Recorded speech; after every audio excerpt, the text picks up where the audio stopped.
On a la représentation graphique de la fonction ln de x. Donc, remarque, comme ln de x, fonction continue et strictement monotone, alors elle admet une fonction réciproque. Donc, la fonction réciproque est symétrique, symétrique par rapport à delta de l'équation y égale à x. Donc, donc le symétrique de la courbe ln de x.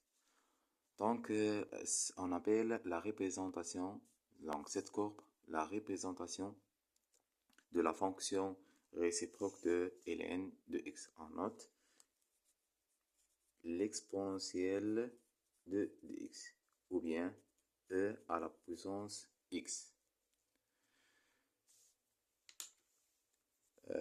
On a domaine de définition de ln égale 0 plus l'infini. Et ln de l'intervalle 0 plus l'infini égale au moins l'infini plus l'infini.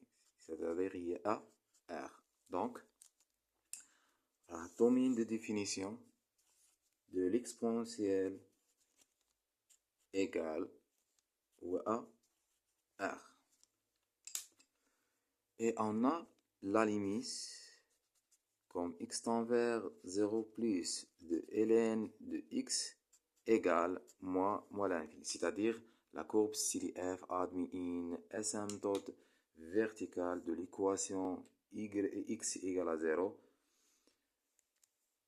Donc, la limite comme x tend vers moins l'infini de l'exponentielle de x, ça égale à 0.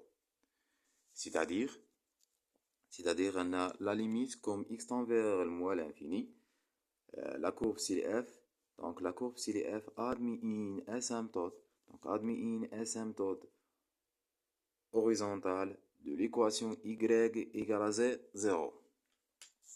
Et on a la limite comme x tend vers plus l'infini de ln de x égale plus l'infini. Alors, la limite comme x tend vers plus l'infini, donc la limite comme x tend vers plus l'infini de l'exponentielle de x égale à plus l'infini.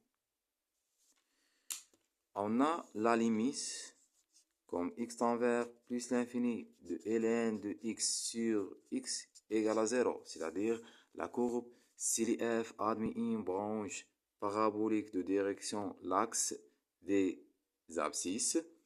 Donc, la limite comme x tend vers plus l'infini de l'exponentielle de x sur x égale, puisque la courbe CDF admet une branche parabolique de direction l'axe des ordonnées, des abscisses, et donc le symétrique admet une branche parabolique, la fonction réciproque de ln, donc admet une branche parabolique de direction l'axe des ordonnées, c'est-à-dire l'exponentielle de x sur x égale plus l'infini. Et la limite